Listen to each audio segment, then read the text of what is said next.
ನಮಸ್ತೆ. ಅಮ್ಮ ಭಗವಾನ್ ಶರಣಂ. ನನ್ನ ಹೆಸರು ದೀಪ್ತಿ.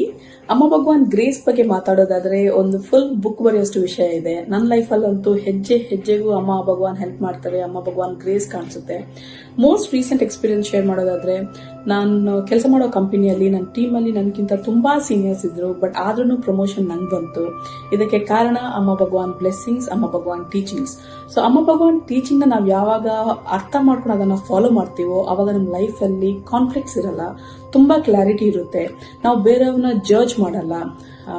ಈ ಎಲ್ಲ ಕ್ವಾಲಿಟೀಸು ನಮ್ಮ ಪ್ರೊಫೆಷನಲ್ ಲೈಫಲ್ಲಿ ತುಂಬಾ ಹೆಲ್ಪ್ ಆಗುತ್ತೆ. ಇದು ಬಂದು ಪ್ರೊಫೆಷನಲ್ ಲೈಫ್. ಇವಾಗ ಪರ್ಸನಲ್ ಬಗ್ಗೆ ಮಾತಾಡೋದಾದ್ರೆ, ನಂಗೆ ಇವಾಗ ಮದುವೆ ಆಗಿ 9 ವರ್ಷ ಆಯಿತು. ಮದುವೆ ಆಗಿರೋ ಸ್ಟಾರ್ಟಿಂಗಲ್ಲಿ ನಮ್ಮ ಹತ್ರ ಏನೂ ಇರಲಿಲ್ಲ, ಬರೀ ಒಂದು ಬಾಡಿಗೆ ಮನೇಲಿದ್ವಿ.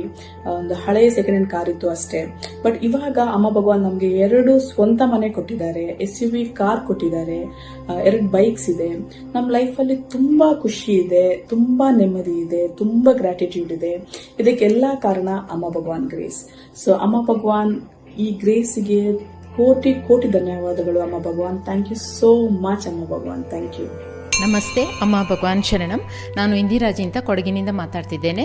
ಸೊ ಧರ್ಮಕ್ಕೆ ಬರೋದಕ್ಕಿಂತ ಮುಂಚೆ ನಾನು ಒಂದು ಸ್ತ್ರೀಯಾಗಿ ಕಾನ್ಫಿಡೆನ್ಸ್ ಲೆವೆಲ್ ತುಂಬ ಕಡಿಮೆ ಇತ್ತು, ಮತ್ತು ಒಳಗಡೆ ಕೋಪ ತುಂಬ ಜಾಸ್ತಿ ಇತ್ತು, ಒಂದು ಎನರ್ಜಿ ಕಡಿಮೆ ಇತ್ತು, ಮತ್ತು ಜೀವನದಲ್ಲಿ ಒಂದು ಮುಂದೆ ಹೋಗಲಿಕ್ಕೆ ಅಷ್ಟು ಧೈರ್ಯ ಇರಲಿಲ್ಲ, ತುಂಬ ಭಯ ಇತ್ತು. ಸೊ ಅಮ್ಮ ಭಗವಾನರು ಎಲ್ಲಿಂದ ಎಲ್ಲಿಗೆ ಕರ್ಕೊಂಡು ಹೋಗಿಬಿಟ್ಟಿದ್ದಾರೆ ಅಂತ ಹೇಳಿದರೆ, ಆ ಕಾನ್ಫಿಡೆನ್ಸ್ ಲೆವೆಲ್ ಒಳಗಡೆ ಅಷ್ಟು ಒಂದು ಜಾಸ್ತಿಯಾಗಿ ಧೈರ್ಯ ತುಂಬಿ ನನಗೆ ಮತ್ತೆ ಮಾಂಟೆಸರಿ ಒಂದು ಟೀಚರ್ ಆಗಿ ಕೆಲಸ ಮಾಡಬೇಕು ಅಂತ ತುಂಬ ಆಸೆ ಇತ್ತು. ಸೊ ಆ ಕೋರ್ಸು ಮಾಡಿ ನಾನು ಹಸ್ಬೆಂಡ್ಗೆ ಎಲ್ಲ ಕಡೆ ಟ್ರಾನ್ಸ್ಫರ್ ಆಗ್ತಾಯಿತ್ತು. ಸೊ ಎಲ್ಲ ಹೋದ ಕಡೆ ಎಲ್ಲ ದೊಡ್ಡ ದೊಡ್ಡ ಸಿಟಿಯಲ್ಲಿನೇ ದೊಡ್ಡ ಸ್ಕೂಲಲ್ಲೇ ನನಗೆ ಜಾಬ್ ಮಾಡ್ತಾ, ಆ ಸ್ಕೂಲಿನಲ್ಲೂ ಸಹ ಸ್ಟೂಡೆಂಟ್ಸ್ ಆಗಲಿ, ಪೇರೆಂಟ್ಸ್ ಆಗಲಿ, ಟೀಚರ್ಸ್ ಆಗಲಿ, ಅವರಿಂದ ಅಷ್ಟು ರೆಕಗ್ನಿಷನ್ ಸಿಕ್ಕಿ ನಾನು ಆ ಲೈಫನ್ನು ಅಷ್ಟು ಎಂಜಾಯ್ ಮಾಡಿದೆ. ಇದೆಲ್ಲ ಅಮ್ಮ ಭಗವಾನಿಂದೇ ಸಾಧ್ಯ ಆಯಿತು. ಮತ್ತು ಒಂದು ಸ್ತ್ರೀಯಾಗಿ ಹೊರಗಡೆ ಪ್ರಪಂಚದಲ್ಲಿ ಮಾತ್ರ ಸಕ್ಸಸ್ ಆದರೆ ಸಾಲದು, ಮನೆಯಲ್ಲೂ ಒಂದು ಅಷ್ಟು ಸಕ್ಸಸ್ಫುಲ್ ಆಗಬೇಕು. ಎಷ್ಟು ಚಾಲೆಂಜಸ್ ಲೈಫಲ್ಲಿ ಬಂದರು ಅದನ್ನು ಎದುರಿಸುತ್ತಾ, ಇಡೀ ಫ್ಯಾಮ್ಲಿ, ಹಸ್ಬೆಂಡ್, ಮಕ್ಕಳನ್ನು ಚಾಲೆಂಜಸ್ನ ಫೇಸ್ ಮಾಡುತ್ತಾ, ಟೆನ್ಷನ್ಗಳನ್ನ ಫೇಸ್ ಮಾಡುತ್ತಾ, ಸೊಲ್ಯೂಷನ್ ದಾರಿಗೆ ಕರ್ಕೊಂಡು ಹೋಗುತ್ತಾ, ಅಷ್ಟು ಒಂದು ಶಾಂತಿಯಿಂದ, ಒಂದು ಧೈರ್ಯದಿಂದ, ಒಂದು ಕೆಪಾಸಿಟಿಯಿಂದ ಮುಂದೆ ಹೋಗುವಂತಹ ಒಂದು ಸ್ತ್ರೀಯಾಗಿ ನನ್ನನ್ನು ಅಷ್ಟು ಪರಿವರ್ತನೆ ಅಮ್ಮ ಭಗವಾನ್ ಮಾಡಿಕೊಟ್ಟಿದ್ದಾರೆ. ಎಲ್ಲರಿಗೂ ನಮಸ್ಕಾರ. ಅಮ್ಮ ಭಗವಾನ್ ನಮಗೆ ಇದುವರೆಗೂ ತುಂಬಾ ಪವಾಡಗಳನ್ನ ಮಾಡಿದ್ದಾರೆ. ಅದರಲ್ಲಿ ಒಂದು ತುಂಬ ದೊಡ್ಡ ಪವಾಡ ಅಂದರೆ ನಮ್ಮ ಅತ್ತೆ ಜೊತೆಗೆ ನನ್ನ ಸಂಬಂಧನ ತುಂಬ ಚೆನ್ನಾಗಿ ಮಾಡಿದ್ದಾರೆ. ಇದು ನನಗೆ ತುಂಬ ಚಾಲೆಂಜಿಂಗ್ ಆಗಿತ್ತು.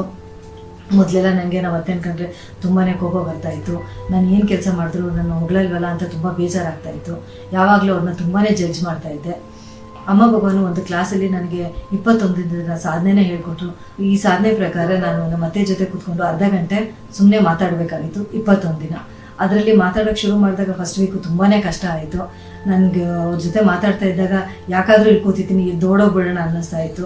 ನಾನು ಕೂತ್ಕೊಂಡಿದ್ದ ಚೇರೇ ತುಂಬ ಬಿಸಿ ಆಗ್ತಾಯಿತ್ತು, ಅಷ್ಟು ಸಿಟ್ಟು ಬರ್ತಾಯಿತ್ತು ನನಗೆ. ಇದನ್ನೆಲ್ಲ ನಾನು ಅಬ್ಸರ್ವ್ ಮಾಡೋಕ್ಕೆ ಶುರು ಮಾಡಿದೆ.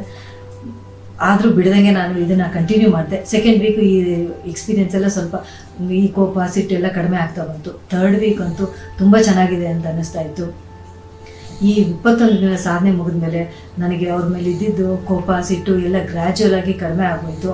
ನನ್ನ ಒಳಗಡೆನೇ ಒಂದು ಟ್ರಾನ್ಸ್ಫಾರ್ಮೇಷನ್ ಆಯಿತು. ತುಂಬ ಮೈಂಡೆಲ್ಲ ಕಾಮ್ ಆಯಿತು, ತುಂಬ ಚೆನ್ನಾಗಿದೆ ಅಂತ ಅನ್ನಿಸ್ತಾ ಇತ್ತು. ಈಗ ನನಗೆ ಅವ್ರ ಜೊತೆ ಸಂಬಂಧ ಹೇಗಿದೆ ಅಂತಂದರೆ ತಾಯಿ ಮಗಳ ಸಂಬಂಧ ಥರ ಇದೆ. ನಾನು ತುಂಬ ಚೆನ್ನಾಗಿ ಸಂತೋಷವಾಗಿ ಖುಷಿಯಾಗಿದ್ದೀನಿ. ನಮ್ಮ ಅತ್ತೆಗೆ ನಾನೇ ಇವಾಗ ಬೆಸ್ಟ್ ಫ್ರೆಂಡ್ ಆಗಿದ್ದೀನಿ. ಇಂಥ ದೊಡ್ಡ ಪವಾಡವನ್ನು ಮಾಡಿದ ಅಮ್ಮ ಭಗವಾನಿಗೆ ತುಂಬ ತುಂಬ ಥ್ಯಾಂಕ್ಸ್.